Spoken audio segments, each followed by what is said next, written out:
انسان جو ہے اپنے آپ کو ایک بہترین مقام پر پہنچا سکتا ہے. تو یقیناً ضرورت ہے ان ہستیوں کے بارے میں جاننے کی. اور جیسے کہ آپ کا سوال ہے کہ ان ہستیوں کے متعلق جو ان کی مائیں رہی ہیں ان کا کیا رول رہا ہے، تو یہ بے شک ہر انسان کی اگر ہم زندگی میں دیکھیں جو بھی اس دنیا میں آپ کو کوئی کامیاب انسان نظر آئے گا، کوئی آپ علماء سے پوچھیں ان کی زندگی میں اگر آپ سوال کریں تو وہ بھی یہ کہتے ہوئے نظر آئیں گے کہ بے شک ہمارے والدین کا بہت بڑا جو ہے رول رہا ہے ہماری اس کامیابی کے لیے. اور بالخصوص ماں کے اعتبار سے جب بات کی جاتی ہے، کیونکہ دیکھیں ذمہ داری تو تربیت کے اعتبار سے اللہ نے ماں پر اور باپ پر دونوں پر رکھی ہے، لیکن چونکہ والدہ کا وقت بچوں کے ساتھ زیادہ گزرتا ہے لہٰذا ذمہ داری وہاں پر ہم یوں کہیں ذمہ داری تو پروردگار عالم نے دونوں پر رکھی، لیکن چونکہ وقت زیادہ گزرتا ہے لہٰذا ماں کے لیے یہ ایک بہت بڑا موقع ہوتا ہے کہ وہ کئی مواقع پر اپنے بچوں کو صحیح طریقے سے گائیڈ کر سکتی ہے، تاکہ وہ پریزنٹ ہوتی ہے، ہر چیز میں رہتی ہے. یقیناً چاہے بچے کی کھیل کود کی زندگی ہو، بچے کے آرام کا معاملہ ہو، بچے کے بڑوں سے بات کرنے کا معاملہ ہو، لوگوں سے انٹریکٹ کرنا ہو، معاشرے میں کس طرح سے گھلنا ملنا ہے، کس طرح سے اٹھنا بیٹھنا ہے، بڑوں کا احترام کرنا، کئی چیزوں میں کئی معاملات میں ماں ساتھ ساتھ نظر آتی ہے جہاں پر وہ اپنے بچے کو بہترین طریقے سے گائیڈ کر سکتی ہے کئی مواقع پر. اب اگر ہم بات کریں ان جوانان اہل بیت کی کہ جن کی ولادتوں کا جشن ہم منا رہے ہیں مسلسل،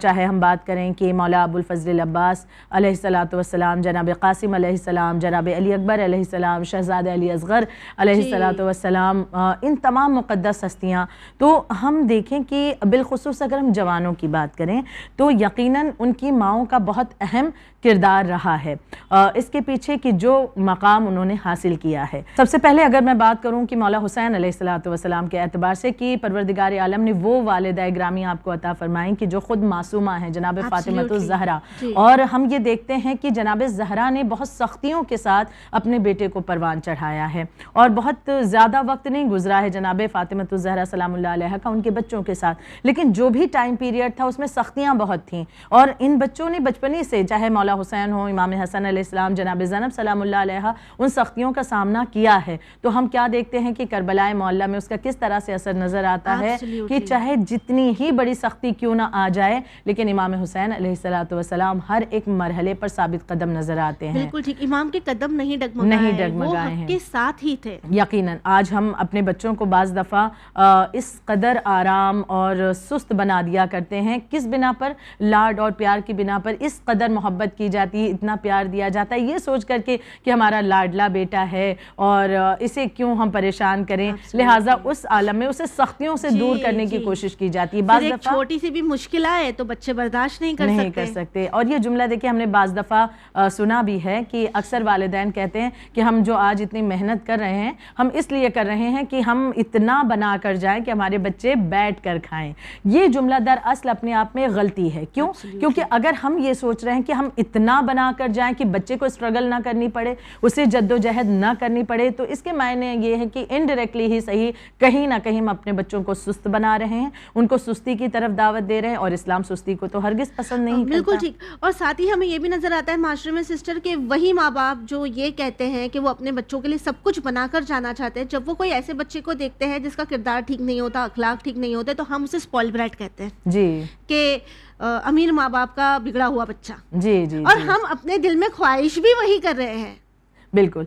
یہ ٹھیک ہے، ماں باپ کا اپنے بچوں کے لیے پریشان ہونا اور ان کے فیوچر کی فکر کرنا یہ ایک الگ چیز ہے، لیکن یہ کہنا کہ اس قدر ہم مشقت کر رہے ہیں، اس قدر محنت کر رہے ہیں، اتنا بنا کر جائیں کہ ہمارے بچے ان کے بچے، بعض دفعہ یہ بھی جوش میں کہہ دیا جاتا ہے کئی پیڑھی بیٹھ کر کے کھاتی رہیں گی، تو یہ ایک درست معاملہ نہیں ہے. بلکہ یہ ہو کہ ہم اتنا اپنے بچے کو آمادہ کر رہے ہیں، اس طرح سے پرورش کر رہے ہیں، اس طرح سے تیار کر رہے ہیں کہ ہر ایک مشکل کو دیکھ کر وہ اس کا سامنا کر سکے، وہ مشکل کو دیکھ کر کے قدموں کو پیچھے نہ ہٹائے. اگر وہ مشکلات کو دیکھ کر کے بھاگنا شروع کرتا ہے تو کیسے اس بچے کو ہم ان مشکلات میں، جبکہ ہم اسے بھاگنے کے لیے آمادہ کر رہے ہیں، ہم کیسے سوچ سکتے ہیں کہ وقت کے امام کے آنے کے بعد، جب امام کے آنے کے بعد کئی چیزوں کا مطالبہ کیا جائے گا، کئی مشکلات بھی سامنے آئیں گی، وہ بچہ ثابت قدم کیا رہ پائے گا؟ ہم اگر مولا حسین کی مثال دیکھیں تو آپ کی مثال بھی ہمارے سامنے موجود ہے. ہم مولا ابو الفضل عباس علیہ السلام کی مثال دیکھیں، وہاں پر بھی ایک ماں کا بہترین کردار ہمیں نظر آتا ہے. چاروں بیٹوں کی اس انداز سے آپ نے تربیت کی ہے, بچپنے سے اس طرح سے انہیں پالا ہے, اس طرح سے تعلیم دیتی رہیں, تربیت کرتی رہیں, پرورش کرتی رہیں کہ اگر ماں یا آرزو ظاہر کر دیتی ہے کہ کبھی آقا نہ کہنا, تو مولا ابو الفضل عباس اس ایک بات کو بھی اس طرح سے خیال رکھتے ہیں کہ آخری وقت تک کہ یہ جملہ ہمیں نظر آتا ہے کہ مولا عباس کا یہ کہنا کہ میں نے اماں سے, اپنی ماں سے وعدہ کیا تھا. یعنی ہم دیکھیں کہ آج جہاں بچے والدین کی باتوں کو سننے پر آمادہ نہیں, وہاں پر ماں سے کیا ہوا ہر ایک وعدہ نبھانے کے لیے یہ جوان تیار ہیں. آج کے جوان بہت ہی پرمسرت طریقے سے ان کا جشن مناتے ہیں, ان کی خوشی میں, ولادت کی خوشی میں شریک ہوتے ہیں. تو کہیں نہ کہیں یہ پیغام ہمیں یقیناً حاصل کرنے کی ضرورت ہے کہ جن ہستیوں کے لیے ہم اس قدر خوش ہو رہے ہیں کہ ان ہستیوں کے آنے سے دین اسلام کو ایک نئی زندگی ملی, ایک نئی پہچان ملی, تو ان ہستیوں کی کردار کو ہم نے کتنا سمجھا, یا ان کے کردار کو اپنے کردار میں ہم نے لانے کی کتنی کوشش کی ہے. تو لہٰذا بہت بڑا کردار رہا ہے, چاہے بی بی ام لیلہ کا ہم دیکھیں, بہت بڑا کردار جناب علی اکبر کے اعتبار سے ہو, جناب قاسم کے اعتبار سے بی بی ام فروہ کا بہت بڑا کردار نظر آتا ہے. یعنی یہ ماؤں کی تربیت پر ڈیپینڈ ہے کہ وہ اپنے بچے کو کتنا مضبوط بناتی ہیں, کس طرح سے آمادہ کرتی ہیں ہر ایک مشکلات کا سامنا کر کے آگے بڑھنے کے لیے, یا اسے ڈرا کر سست بنا کر کے ہر ایک چیز میں پیچھے رکھنے کے لیے. جی بہت ٹھیک کہا آپ نے کہ ضرورت ہے ہمیں اس بات کا خیال کرنے کی کہ ٹھیک ہے بچوں سے ہم پیار کرتے ہیں, کرنا بھی چاہیے, لیکن کبھی ایسا نہ ہو کہ یہ پیار ان کے لیے ایک ایسی رکاوٹ بن جائے کہ جب زندگی کے مشکل سفر کو انہیں فیس کرنا پڑے تو پھر وہ سوچے کہ ارے میں تو یہ نہیں کر سکتا. وہیں آج ہمارے معاشرے میں سسٹر یہ بھی دیکھا جاتا ہے کہ جب کسی کے یہاں بیٹی ہوتی ہے یا جن کی بیٹیاں ہیں, وہ اکثر یہ کہتے نظر آتے ہیں کہ ارے یہ تو بیٹی ہے, اسے اپنی حیا کا خیال کرنا ہے, اسے پاک دامن رکھنا ہے, اسے پردہ کرنا ہے, اسے حجاب کرنا ہے. لیکن اگر ہم اسلام کی طرف رخ کریں تو کیا اسلام بھی یہی کہتا ہے کہ پاک دامنی, حیا, پردہ, حجاب یہ تمام چیزیں صرف بیٹیوں کے لیے ہے؟ کیا آج کے زمانے میں ہمیں اپنے بیٹوں کو یہ تمام باتیں سکھانا ضروری نہیں؟ تاکہ آج مجھے یہ لگتا ہے کہ بیٹیاں گھر سے نکلنے سے پہلے 10 بار سوچتی ہے, جبکہ بیٹے تو بے جھجک نکل جاتے ہیں. بالکل درست کہا آپ نے, بلکہ آج کے دور کے لیے نہیں, ہر ایک دور کے لیے, کیونکہ اسلام نے جو بھی قوانین بنائے ہیں وہ ہر ایک انسان کے لیے ہے. اور حیا اور پاک دامنی یہ فقط خاتون تک کے محدود نہیں ہیں. اور اگر جو افراد یہ سوچتے ہیں کہ نہیں ایک خاتون ہے, ایک بیٹی ہے اور اس کے وجود سے ہی حیا کا تعلق ہے, اس کے وجود سے پاک دامنی کا تعلق ہے, وہ تو بیٹا ہے, اس کے معاملے میں کچھ رعایت بھی کر دی جائے, بالکل اگر اس کا معاملہ کچھ بگڑ بھی جاتا ہے تو کوئی مسئلہ نہیں ہے, وہ تو بیٹا ہے, وہ مرد ہے. بعض دفعہ دیکھیں یہ کہنے والے خود خواتین ہمیں نظر آئیں گی کہ جو یہ خود کہتی ہیں کہ ہاں ایک خاتون کو زیادہ حیا پاک دامنی. بے شک یہ بہت بڑا تحفہ ہے ایک خاتون کے لیے, حیا, پاک دامنی اور حجاب, جو کہ یقیناً ہمارے لیے بہت بڑا گفٹ ہے, بہت بڑا تحفہ ہے. پروردگار عالم کا جو حکم ہے یقیناً یہ ایک بہت بڑا تحفہ, لیکن اس کے ہرگز معنی یہ نہیں ہے کہ یہ تحفہ فقط پروردگار عالم نے خاتون کو دیا ہے, بلکہ یہ تحفہ پروردگار عالم مرد کے لیے بھی یہی حکم دے رہا ہے. حیا اور پاک دامنی کے اعتبار سے یہی حکم مردوں کے لیے بھی ہے. میں آپ کے سامنے چند احادیث کا ذکر کرتی چلوں کہ مولا کائنات حضرت علی ابن ابی طالب علیہ السلام بیان فرماتے ہیں کہ دین کا بہترین لباس حیا ہے. حیا پاک دامنی ایمان کی خصلتوں میں سے ہے. اب ہم توجہ دیں کہ یہ جو حدیث تھی کہ دین کا بہترین لباس حیا ہے, حیا پاک دامنی جو ہے وہ ایمان کی خصلتوں میں سے ہے, اس میں کہیں پر بھی مولا نے یہ ذکر نہیں کیا ہے کہ حیا اور پاک دامنی جو ہے ایک خاتون کے لیے ہے, اس کے ایمان کی علامت ہے, یا اس کے ایک خاتون کے لیے بہترین لباس کے طور پر ہے. یہاں پر نہ مرد کا ذکر ہے نہ خاتون کا, یعنی یہ بات اپنے آپ میں دلیل ہے کہ یہ میسج جو ہے, یہ پیغام جو ہے دونوں کے لیے ہے. ایک مرد کے لیے بھی اتنا ہی ضروری ہے پاک دامن ہونا, اس کے لیے بھی اتنا ہی ضروری ہے حیا کا پاس رکھنا جس طرح سے خاتون کے لیے. مولا کائنات مزید بیان فرماتے ہیں کہ شرم و حیا ہر اچھائی اور خیر کی چابی ہے, کیونکہ جو حیادار ہوتا ہے وہ گناہ کے پاس بھی نہیں جاتا اور خدا اور اس کی مخلوق سے شرم کرتا ہے. یعنی یہ جو غیرت مندی ہے, جو حیا ہے, انسان کی پاک دامنی ہے, یہ اسے گناہ سے روکتی ہے. تو خداوند عالم کیا یہ نہیں چاہتا کہ اس کی مخلوق میں جو مرد حضرات ہیں وہ جو ہیں گناہ کی طرف جائیں, اور ایک خاتون حیا اور پاک دامنی کی بنا پر وہ گناہ سے تو محفوظ رہ جائے لیکن ایک مرد محفوظ نہ رہے؟ یہ تو عدل و انصاف پر خدا کے ایک سوال ہوا، تو لہٰذا یہ حکم تو دونوں کے لیے ہے۔ اب دیکھیں ان حدیثوں سے یہ بات تو واضح ہے کہ حیا اور پاک دامنی دونوں کے لیے، یہاں تک کہ قرآن مجید کی آیتوں میں بھی اگر ہم دیکھیں، بالخصوص سورہ نور کا جب حوالہ دیا جاتا ہے کہ خاتون کے لیے جو حجاب کا حکم آیا، جو آیتیں ذکر کی جاتی ہیں، اس میں اگر ہم دیکھیں پروردگار عالم مردوں سے مخاطب ہو کر کہہ رہا ہے، سورہ نور کی آیت 30 میں یہ حکم آیا کہ اے رسول آپ مسلمان مردوں سے کہہ دیجئے کہ وہ اپنی نگاہوں کو نیچا رکھیں، یعنی حیا کی طرف، انہیں پاک دامنی کی طرف خداوند عالم متوجہ کر رہا ہے۔ یہاں پر دیکھیں پہلے مردوں کو الرٹ کیا جا رہا ہے، پھر خاتون کا ذکر ہے آیت نمبر 31 میں کہ اور مسلمان عورتوں سے بھی کہہ دیجئے کہ وہ اپنی نگاہوں کو نیچا رکھیں۔ رسول اللہ بیان فرماتے ہیں کہ خدا لعنت کرے بری نگاہ ڈالنے والے اور اس کی دعوت دینے والے پر، یعنی عذاب دونوں کے لیے ہے۔ جو اپنی نگاہوں کو محفوظ نہیں رکھتا، چاہے مرد ہو یا عورت ہو، عذاب دونوں کے لیے ہے۔ جو حیا اور پاک دامنی کا پاس رکھتا ہے، دونوں کے لیے پروردگار عالم کی طرف سے جزا ہے۔ بڑی واضح مثال خواہر ہم دیکھیں کہ جناب یوسف علیہ السلام کی مثال، اگر مرد کے لیے حیا اور پاک دامنی اس قدر اہمیت نہ رکھتی تو جناب یوسف علیہ السلام کہہ دیتے کہ اس وقت حالات ایسے تھے، ایک مرد کے لیے اس قدر ضروری نہ تھا، لہٰذا میں اس وقت گناہ میں ملوث ہو گیا یا میں مجبوری کی بنا پر اس جانب چلا گیا۔ جی، یہ تمام باتیں اکثر و بیشتر سنائی دیتی ہیں، لیکن دوسری طرف یہ بھی یقیناً اسلامی دین اسلام کا حکم آیا کہ اپنی نگاہوں کو مردوں کو نیچا رکھنا ہے، خاتون کو بھی اپنے حجاب کا خیال رکھنا ہے، اپنی نگاہوں کو نیچا رکھنا ہے، اور مرد کو بھی اپنی نگاہوں کو۔ اب دیکھیں مرد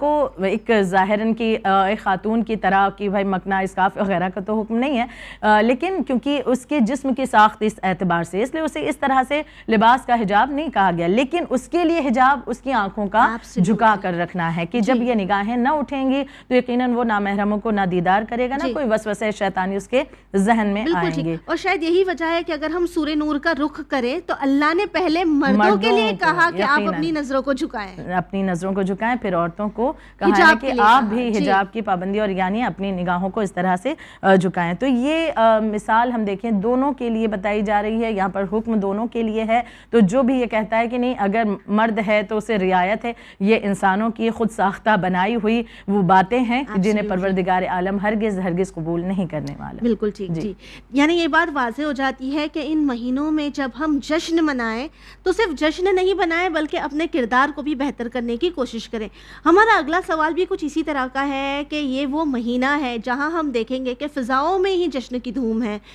جشن منائے جائیں گے، محفلیں سجائی جائے گی، اور پھر ہم دیکھیں گے کہ نوجوان بڑھ چڑھ کر ان محفلوں کا حصہ ہوں گے، اور پھر وہی محفل کے بعد اپنے روزمرہ کے کاموں میں ملوث ہو جائیں گے، گم ہو جائیں گے۔ تو کیا صرف جشن منانا کافی ہے یا اپنے کردار کو حسینی بنانا، اہل بیت کے راستے پر چلنا بھی ضروری ہے؟ بہت خوب سوال آپ کا خواہر، کیونکہ یقیناً اس سوال کی ضرورت بھی تھی۔ ہم ان تاریخوں سے گزر رہے ہیں کہ جو بڑی پیاری تاریخیں ہیں، بہت ہی جشن کا ماحول ہے، پرمسرت موقع ہے، ولادت کی وہ گھڑیاں ہیں کہ یقیناً جوانوں کو ہم دیکھتے ہیں کہ زیادہ سے زیادہ بڑھ چڑھ کر میلاد میں، محافل میں اور اس طرح سے شرکت کرتے ہیں۔ بہت ہی بہترین عمل ہے، ثواب ہے یقیناً، لیکن اگر فقط ایسا ہے کہ جشن میں ہم جا رہے ہیں اور وہاں پر جانے کے بعد ایک جوان فقط ایک جشن میں اٹینڈنس لگاتا ہے، وہاں پر کچھ دیر کے لیے مسرور ہوتا ہے، واہ واہی کرتا ہے اشعار کو سن کر، اور پھر جب اٹھتا ہے تو بغیر کچھ لیے ہوئے، یعنی بغیر کچھ سیکھے ہوئے وہاں سے اٹھ کر کے اور پھر اپنی زندگی میں اسی طرح سے لگ جاتا ہے، وہی تمام برائیاں اب بھی اس کے وجود کا حصہ ہیں، والدین کی طرف سے نافرمانی اب بھی اس کے وجود کا حصہ ہے، تو ہم یہ کیسے کہہ سکتے ہیں کہ یہ محبت واقعاً دل تک پہنچی یا ان ہستیوں کی معرفت ہمیں ہوئی جن ہستیوں کی اشعار، اگر ایک شاعر جو اپنی فکر کو بیان کرتا ہے، اگر ایک شاعر اپنی فکر کو بیان کر رہا ہے کچھ اشعار کے ذریعے سے، تو ان پر واہ واہی کرنے والا جوان اگر ریئل لائف میں آنے کے بعد والدین کو ڈانٹتا ہے، ان سے چیخ و پکار کرتا ہے، تو جو جناب علی اکبر علیہ السلام کے فضائل سن کر واہ واہی کر کے آیا ہے، کیا یہ واہ واہی اس کے لیے فائدہ مند ثابت ہوگی؟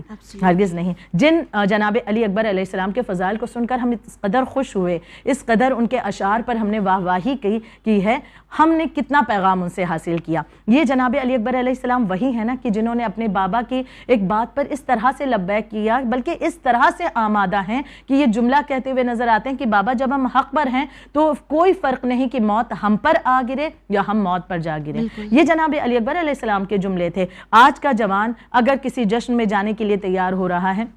ماں آ کر کے یہ کہہ دے بیٹا یہ میری دوائی کا پیکٹ ہے ختم ہو گیا, یا باپ کہہ دے بیٹا ذرا یہ دیکھو میرا چشمہ جو ہے اس کا یہ پرچہ ہے لے آنا بن گیا ہوگا, وہ بچہ چیخ و پکار کر کے یہ کہ آپ کو نہیں پتا کہ ہمیں میلاد میں جانا ہے, ہمیں محفل میں جانا ہے, ہمیں جشن میں جانا ہے, دیر ہو رہی ہے, آپ کا یہ کام انجام دیں ہم. اور وہ وہیں پر ماں باپ کو کی باتوں کو رد کر کے اور پھر جشن میں جاتا ہے, وہاں پر سب کو مبارکباد دیتا ہے, مومنین سے گلے ملتا ہے اور پھر خوش ہو کر واہ واہی کرتا ہے. کیا یہ عمل قابل قبول ہوگا؟ جناب علی اکبر علیہ السلام سے ہم نے کس طرح سے درس لیا ہے, کس طرح سے درس حاصل کیا. ہم اگر بڑوں کا احترام نہیں کر رہے, جناب قاسم کی مدح سن کر کے ہم کس طرح سے خوش ہو رہے ہیں, کیا واقعاً یہ خوشی ہمارے دل تک پہنچ پا رہی ہے؟ جناب قاسم علیہ السلام اپنے چچا کا کس طرح سے احترام کیا کرتے تھے. آج کے بچے اپنی چچا, پھوپھی, خالہ یا عزیزوں یا رشتہ داروں یا بڑوں کا کس طرح سے احترام کر رہے ہیں. اگر ایک بات کہہ دی گئی تو پلٹ کر دو بات کہنے کا چلن اگر آج کے جوانوں نے بنا لیا ہے تو وہ کس طرح سے دعویٰ کر سکتے ہیں ہم جناب قاسم سے محبت کرتے ہیں.